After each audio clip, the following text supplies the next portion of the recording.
This is Sharon Vornholt with the Louisville Gals Real Estate blog, and I am really happy to have Brandon Turner with me today. Brandon is the senior editor and the community director over at Bigger Pockets, in addition to being a full-time real estate investor. He lives in Washington State. He's been investing in real estate since he was 21. Now, he's still pretty young, but he's got some really solid experience down. He's also a guitar player and a world traveler, which we're going to talk about. So I'm glad to have you today, Brandon. Well, thank you, Sharon. I'm glad to be here. This whole thing with Bigger Pockets, I know, is a pretty new thing for you. You've worn quite a few hats in your 27 years. You've been an ex-banker, a contractor, a flipper, a maintenance guy. You've built quite a little resume for yourself in a pretty short time. So tell me a little bit about how you got started. And did you come right out of school and go into banking, or how did that all work? Yeah, I actually went to school I was a history major. And the only reason I chose history is because when I looked at the number of credits I had kind of going into my final year of college, I figured I could graduate a semester early if I switched to a history major. Mm-hmm. So I did that, and just to get out quickly, because I really didn't enjoy college much.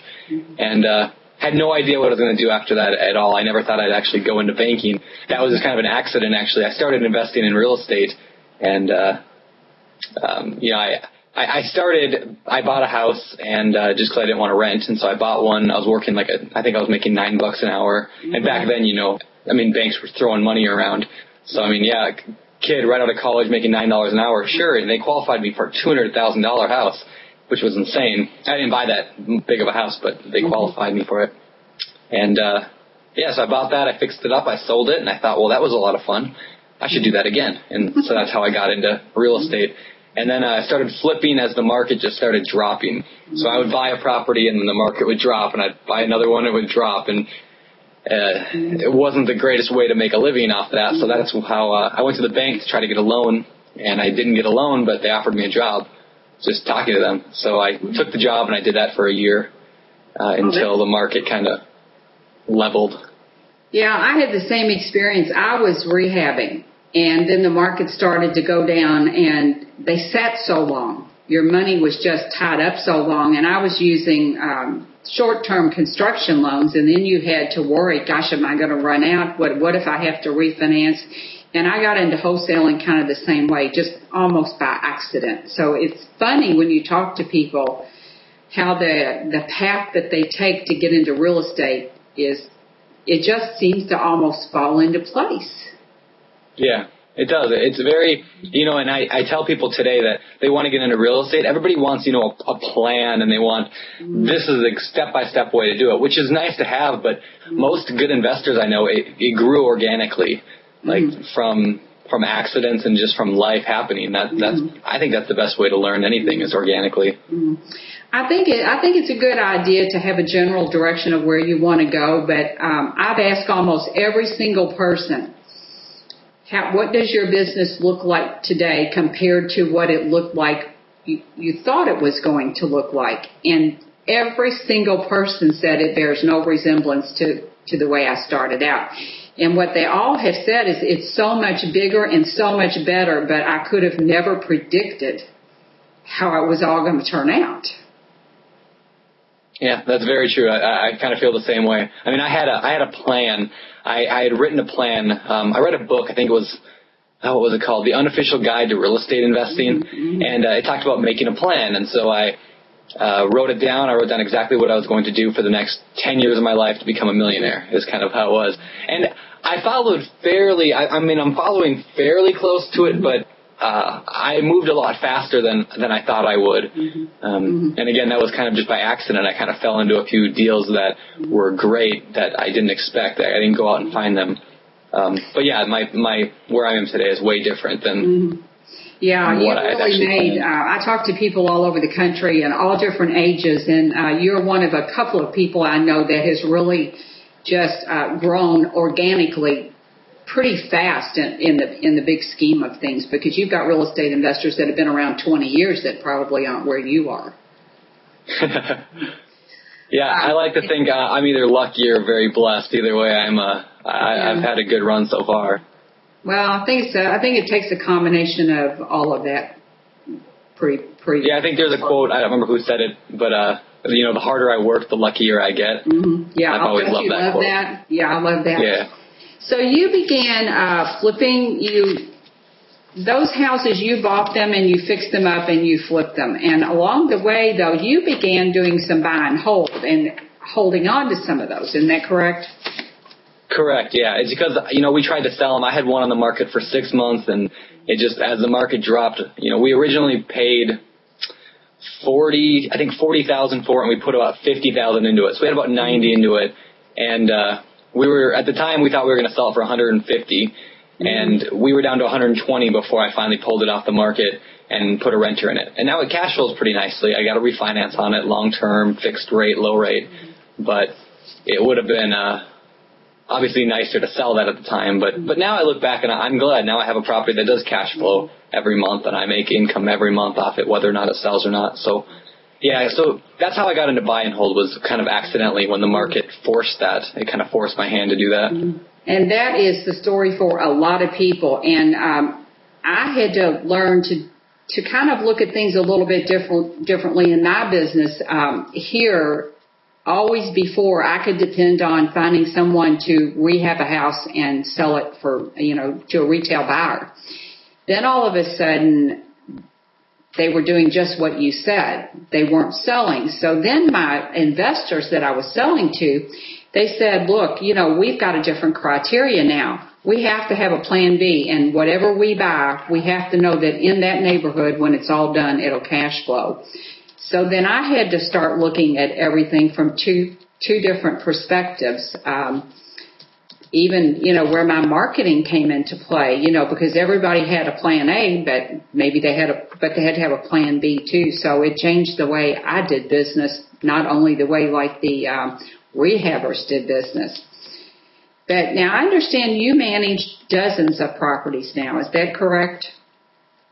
Yeah, well, we have a bunch of our own that we take care of, and then I do a lot of I'm not a property manager, so like I work for some people that I kind of look after them. I do the maintenance essentially. I'll call up a maintenance guy, have them come over, but they manage it themselves. I just kind of do all the dirty work that they don't like to do. Yeah. And because I have that system set up now with my own property, so it's easy. Just I can call my maintenance guy and say, hey, can you go over and take care of this guy's property? And so I do that for 3 or 4 different friends of mine that are kind of my mentors and fellow investors around here. Yeah. Well, that's a great idea, and it's great another profit center for your business too. It is, yeah. And like I said, one of the guys specifically is like my mentor. We talk a lot about mentors and having people that you can rely on, I guess. And that guy, his name's Kyle. He owns a bunch of property out here, and that was just kind of an organically grown mentor. Who I never like sought that out. It just kind of became a good friendship. And even last night, he called me last night and needed help. He needed help troubleshooting some wiring in a property he bought. So last night I went over there and we worked for an hour and a half on his wiring and stuff and made sure it was all working correctly.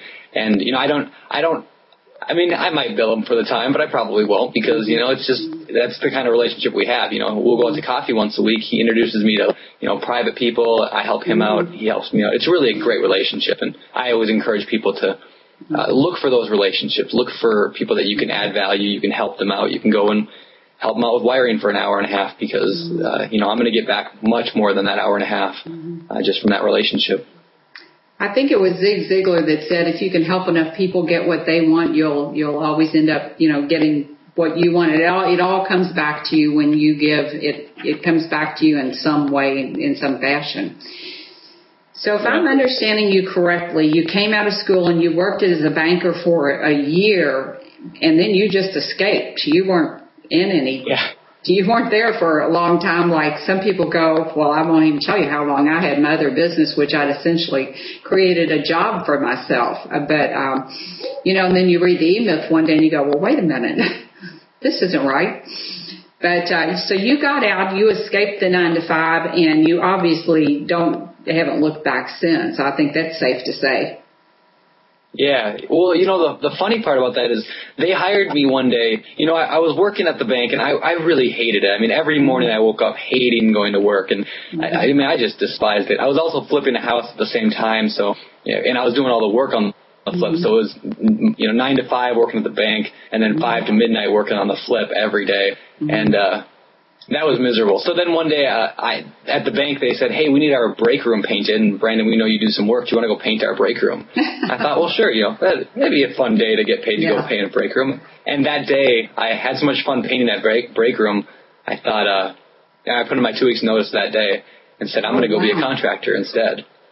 Yeah, because I thought, I liked painting 1,000 times more, and I realized that day. I liked what I was doing there 1,000 times more than trying to help customers open up a checking account and try to sell the latest credit card to them.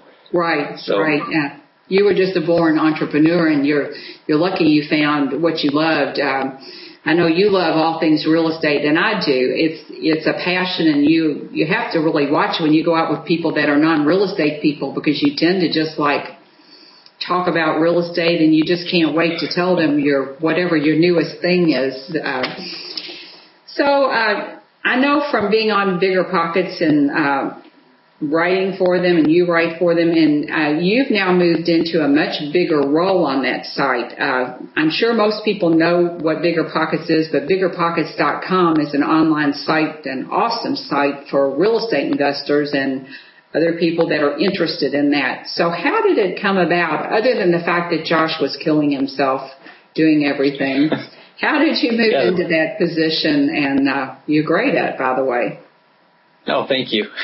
Yeah, I started actually, I was Facebook friends with Josh, and, we chatted a lot because, like you said, I wrote for him, and I had another blog at the time, and he put a thing on there saying Bigger Pockets is looking for a community manager, and I read the kind of description, and I thought, this is exactly what I'm doing with my own blog. By that, it was exactly what I was doing. Except for, Bigger Pockets is, probably 1,000 times bigger than my blog was. Yeah, huge. Yeah, it's huge. And so I thought, man, what an opportunity to be able to, and so we started talking about things. I think we probably spent 5 different 1-hour phone calls, just before even talking about whether I was good for the job, just getting to know each other better and trying to see if that was something I wanted to do. And he understands that I'm a full-time investor, and so I got to be flexible and, I'm constantly people stop by my house every 10 minutes during the day. I just get a knock on my door. I'm surprised I haven't gotten hit up yet. And, that's just life. And Josh was accommodating to that. And so, so he brought me on board to be able to, continue writing and continue teaching on that side of things, which has been incredible. I've learned more in the last 3 months. I thought I was a pretty good investor, before joining Bigger Pockets, as part of the leadership there, but being able to see the real estate market from the 30,000 foot range or whatever, it's incredible to see how much more I've grown in the past 3 months. Just the more I put into it and the more I'm there, the more I learn and grow, which is great. Yeah, it's a great site.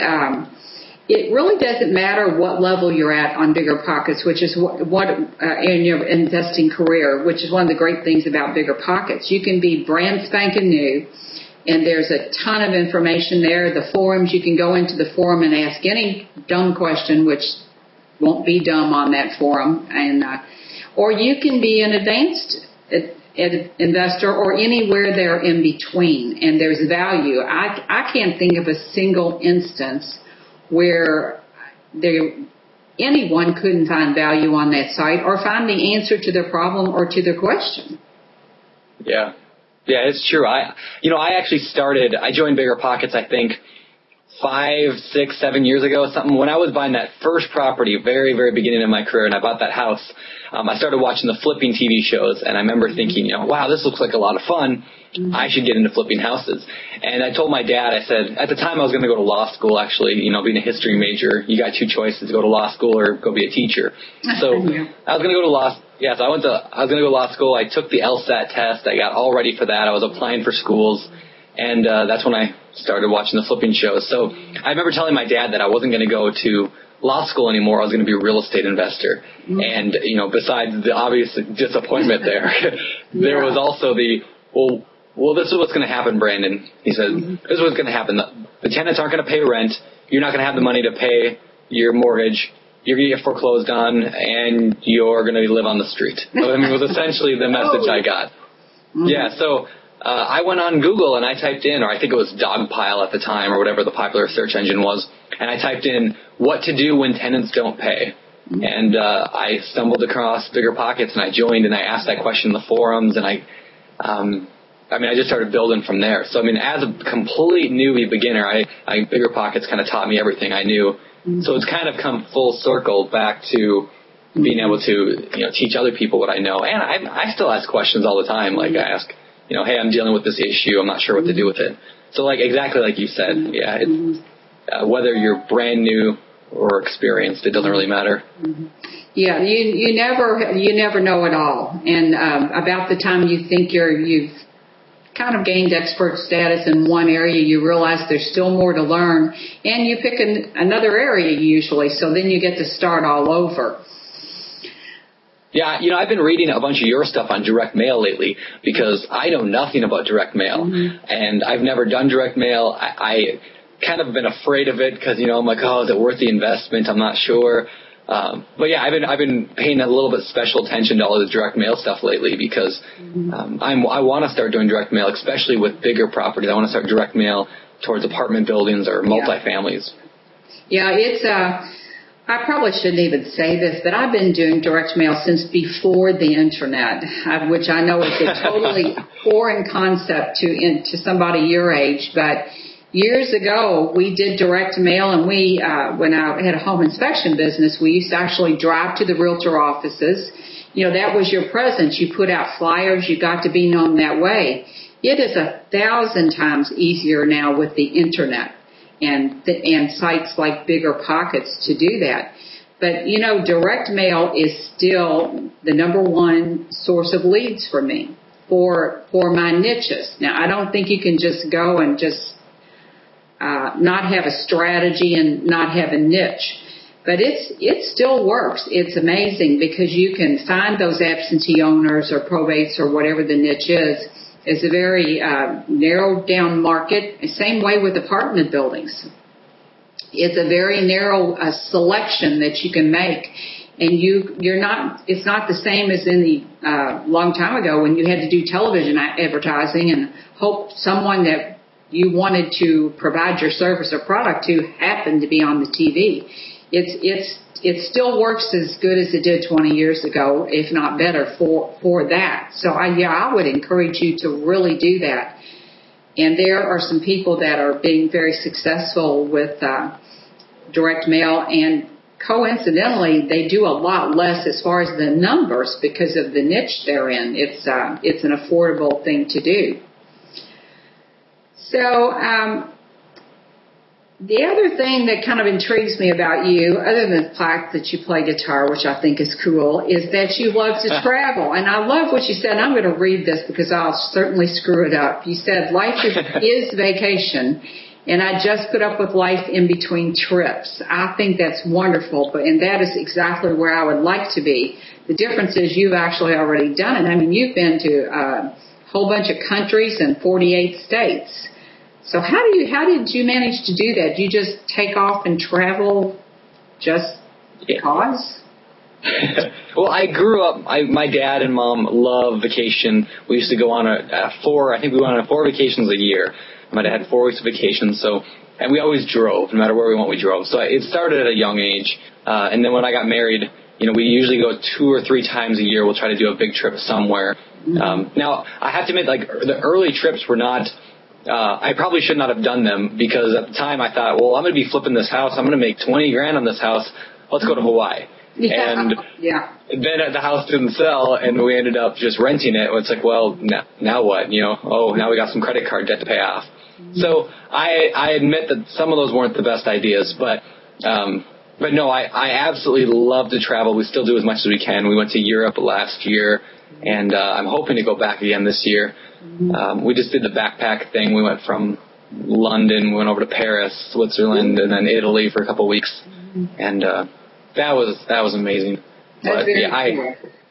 I love it. So more travel I can do, the better. And I kind of look at real estate as like that's my ticket to be able to travel more. Mm-hmm.